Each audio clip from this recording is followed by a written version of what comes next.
के study notes आप सभी दोस्तों का बहुत बहुत स्वागत करता हूं अपने चैनल में। मैं अमित शुक्ला।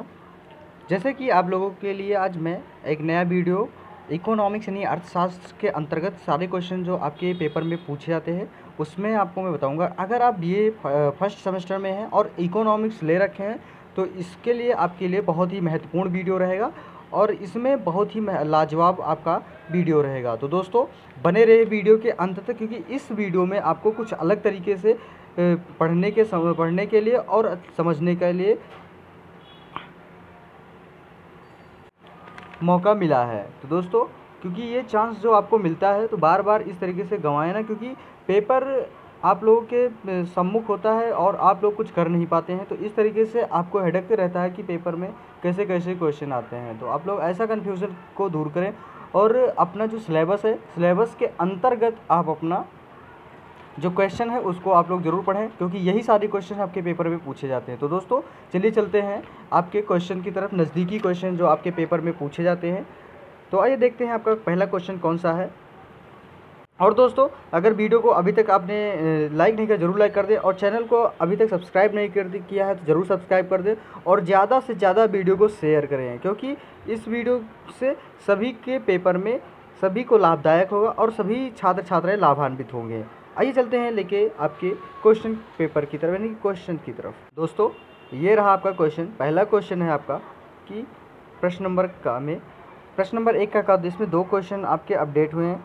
उत्पादन संभावना वक्र को परिभाषित कीजिए, यह वर्धमान विकल्प ज्ञात यानी कि वर्धमान विकल्प लागत नियम में से किस प्रकार से संबंधित है। आपका दूसरा इसमें आपका इंक्लूड है कि मांग में विस्तार एवं वृद्धि के बीच विभेद कीजिए। ये 2 क्वेश्चन आपको यहाँ पे मिलेंगे, यानी कि उत्पादन संभावना वक्र को परिभाषित कीजिए, यह वर्धमान विकल्प लागत नियम के किस प्रकार से संबंधित है। फिर दूसरा आपका क्या है कि मांग में विस्तार एवं वृद्धि के बीच विभेद कीजिए।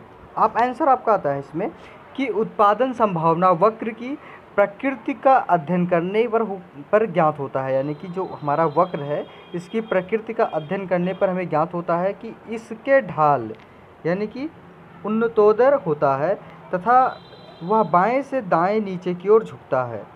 चित्र में हमें बिंदु F से वक्र के सहारे ऊपर की ओर चलते हैं। आरंभ में हम गेहूं को थोड़ी सी मात्रा देकर सीमेंट मशीन की अधिक मात्रा प्राप्त कर सकते हैं। जैसे हम A के करीब पहुंचते हैं तो गेहूं की पहले समान इकाइयों का त्याग करने पर पहले तुलना से सीमेंट मशीन प्राप्त होती है। जैसे जैसे गेहूं की इकाइयों का त्याग किया जाता है उसके बदले में प्राप्त होने वाली सीमेंट मशीनें की इकाइयां कम होती रहती हैं। संयोजन ई पर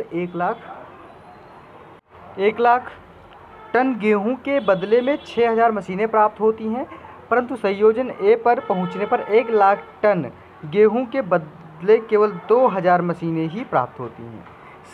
अर्थात सीमेंट मशीनों का उत्पादन बढ़ाने पर गेहूं की तुलना में सीमेंट मशीन उत्पादन करने की सापेक्षिक लागत निरंतर बढ़ती रहती है। प्रोफेसर सैमुएल्सन ने इसको वर्धमान लागत कहा है, और प्रोफेसर सैमुएल्सन के अनुसार वर्धमान लागत नियम तब क्रियाशील होता है जबकि एक वस्तु की समान अतिरिक्त मात्राएं प्राप्त करने के लिए समाज की दूसरी ही वस्तु की हमेशा बढ़ती हुई मात्राओं को त्याग करना पड़ता है। जैसे जैसे हम उत्पादन संभावना वक्र के बिंदु F से, यानी कि हमारा जो बिंदु F है इसमें यहाँ से बिंदु F से A की तरफ बढ़ते हैं, यानी कि कुछ इस तरीके से अगर हम बढ़ते हैं की ओर बढ़ते हैं तो उसके साथ ही गेहूं की एक समान इकाइयों के बदले में हम सीमेंट मशीन की उत्तरोत्तर कम इकाइयां प्राप्त होती हैं। बिंदु ई पर 1 लाख टन गेहूं के बदले में 6000 सीमेंट मशीनें प्राप्त होती हैं, जबकि ए पर 1 लाख टन गेहूं के बदले में केवल 2000 सीमेंट मशीनें प्राप्त होती हैं। यदि हमें ए से F की ओर जाते हैं, यानी कि ए से अगर हम F की ओर आते हैं तो देखते हैं कि गेहूं की एक अतिरिक्त इकाई प्राप्त करने के लिए अर्थव्यवस्था की सीमेंट मशीन की तो इस वक्र के ज़रिए हम आपको बता रहे हैं कि किस तरीके से हमारी जो ये इसके बदले में क्या मिलता है। तो ये सारी चीज़ें मैं आपको बताऊंगा। सीमेंट मशीन के उत्तरोत्तर अधिक इकाइयों का त्याग करना पड़ता है। आरंभ में 2000 सीमेंट मशीनों को त्याग करके 1 लाख टन अतिरिक्त गेहूं का उत्पादन करने के लिए 6000 सीमेंट मशीनों का त्याग करना पड़ता है। अर्थात सीमेंट मशीनों के बदले गेहूं के उत्पादन की लागत निरंतर बढ़ती जाती है। तो इसी तरीके से हम आपको यहाँ पे ग्राफ में समझाए हैं कि किस तरीके से जो हमारी गेहूं के होती फसलें हैं कि कितने मशीनों पे हमें कितने गेहूं के टन मिलते हैं। अब बात करेंगे नेक्स्ट। यहाँ पे आपको मैं ग्राफ में दिखाएंगे कि सीमेंट मशीन के उत्तरोत्तर अधिक इकाइयों को त्याग करना पड़ता है। आरंभ में 2000 सीमेंट मशीनों को त्याग करके 1 लाख टन अतिरिक्त गेहूं का उत्पादन करने के लिए 6000 सीमेंट मशीनों का त्याग करना पड़ता है। अर्थात सीमेंट मशीनों के बदले गेहूं के उत्पादन की निरंतर बढ़ती है। अभी हमारा संयोजन है यहाँ पे FDCAB, यानी कि F में 5 आएंगे। अगर गेहूं का लाख टन देखा है तो सीमेंट मशीन हमारा 0 होगा। स्थान पत्ती दर है वो कुछ नहीं मिलेगा हमारा। फिर F4 पे आएंगे तो हमारा जो सीमेंट मशीन है वो 6 लाख टन के तकरीबन आएगा और ये 1:6 के करीब में आएगा। D नंबर आएगा 3 और 11 के, और 11 से 1:5 पे आएगा आपका। C से आपका आएगा 2 अगर 2 लाख टन गेहूँ है आपका तो आपको पड़ेगा ये 15 लाख टन सीमेंट मशीन के तकरीबन आपको 1:4 के करीब। सेम प्रोसेस आपका 1 पे आएगा, उसी तरीके से 18 जाएगा, फिर 1:3 आएगा, फिर सेम उसी तरीके से। यानी कि अगर बात करें गेहूँ अगर लाख टन 0 से अगर F की तरफ बढ़ते हैं तो कुछ इस तरीके से। अगर सीमेंट मशीन को अगर हम गेहूँ की तरफ लाते हैं तो कुछ इस तरीके से हमारी मशीनें बढ़ती हैं। तो ये रही हमारी जो संभावना वक्र है हमारा। संभावना वक्र के अनुसार मैंने आपको संभावित जो आपका था यानी कि वर्धमान विकल्प जो था उसके बारे में मैंने आपको यहाँ पे वर्धमान सिद्धांत के बारे में यहाँ पे आपको बताया कि ग्राफ के द्वारा किस तरीके से आप लोगों को यहाँ पे संभावनाएं प्रदर्शित किए जाते हैं वर्धमान विधि द्वारा, क्योंकि वर्धमान सिद्धांत के अंतर्गत आपके ये रहा। अब बात करेंगे खा नंबर जो आपका दूसरा है कि मांग विस्तार में, यानी कि मांग में विस्तार से अभिप्राय है अन्य बातें समान रहने पर वस्तु की कीमत में गिरावट के कारण मांग का बढ़ाना। इसको एक ही मांग वक्र के ऊंचे बिंदु यानी निचले बिंदु का पर संचालन द्वारा व्यक्त किया जाता है। और दूसरी ओर मांग में वृद्धि का अभिप्राय है कीमत के स्थिर रहने पर मांग के अन्य निर्धारक तत्वों यानी उपभोक्ता की आय, प्रतिस्थापन वस्तु की कीमत में परिवर्तन के कारण मांग का बढ़ाना, या इसे संपूर्ण मांग के ऊपर वक्र के ऊपर की ओर यानी कि सरकाने से व्यक्त किया जाता है। नीचे दिया गया चित्र मांग से विस्तार तथा मांग में वृद्धि के अंतर को समझाता है। यानी कि D से D प्रारंभिक मांग वक्र है। D मांग वक्र के A बिंदु से मांग में यानी कि 2 विभिन्न वृद्धि संभव है। एक यह है कि एक ही मांग वक्र D के यानी कि A बिंदु से संचलन करके बिंदु B पर मांग की मात्रा को OQ से बढ़कर OQ1 होना। इसी प्रकार आपका मांगी गई मात्रा यह वृद्धि कीमत के OP से कम होकर OP1 के कारण हुई है। इसे मांग में विस्तार कहा जाता है। संपूर्ण मांग वक्र यानी कि DD सरक कर DD हो जाता है।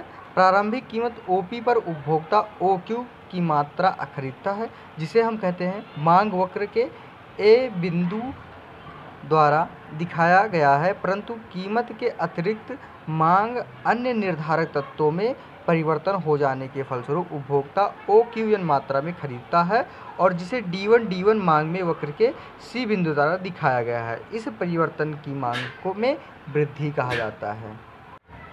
तो कुछ इस तरीके से आपका जो ये रहा यानी कि D और D1 यानी कि इंक्रीज डिमांड हो गया आपका।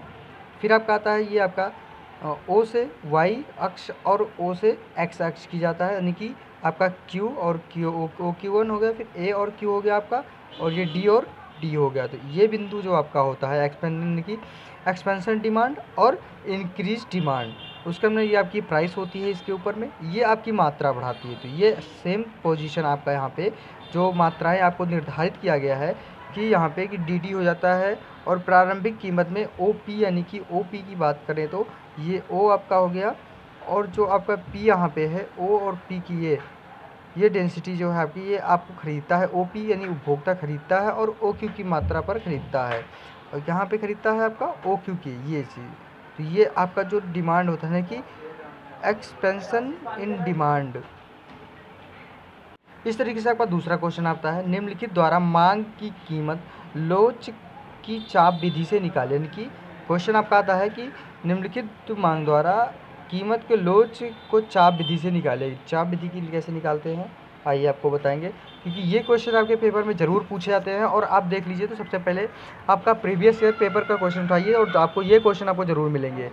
तो दोस्तों इस तरीके से अगर आप लोग को वीडियो अच्छी लग रही हो तो ज़रूर लाइक कर दें और ज़्यादा से ज़्यादा वीडियो को शेयर करें, क्योंकि इस तरीके से वीडियो को दूसरे को भी सफलता मिलती रहे।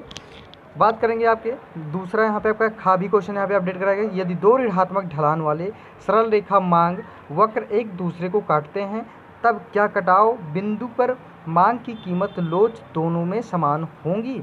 आपको पहला का बताएंगे। ई बराबर होता है आपका मांग की मात्रा में परिवर्तन बटे मांग में आरंभिक मात्रा प्लस मांग की नवीन मात्रा बटे 2।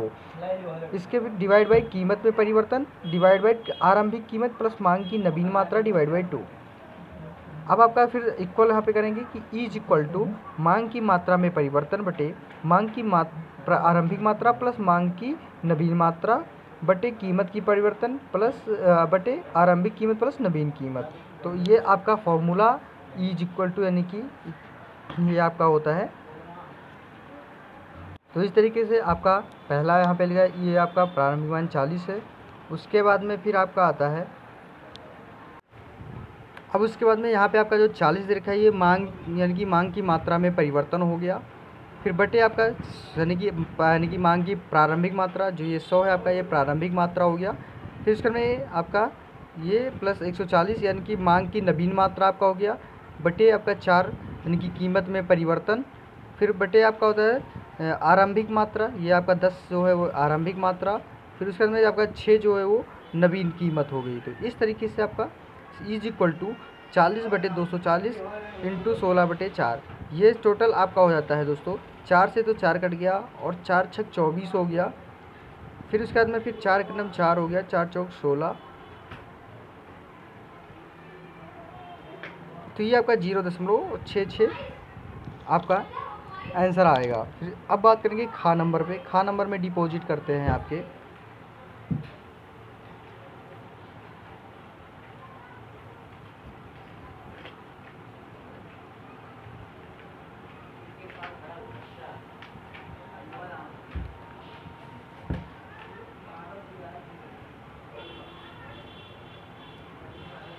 तो दोस्तों ये आपका रहा। यहाँ पे आपको कुछ इस तरीके से दर्शाया गया है कि आपकी जो कीमत है ये आपका पी है, ये ई है बिंदु, सी आपका आ जाता है और ए आ जाता है।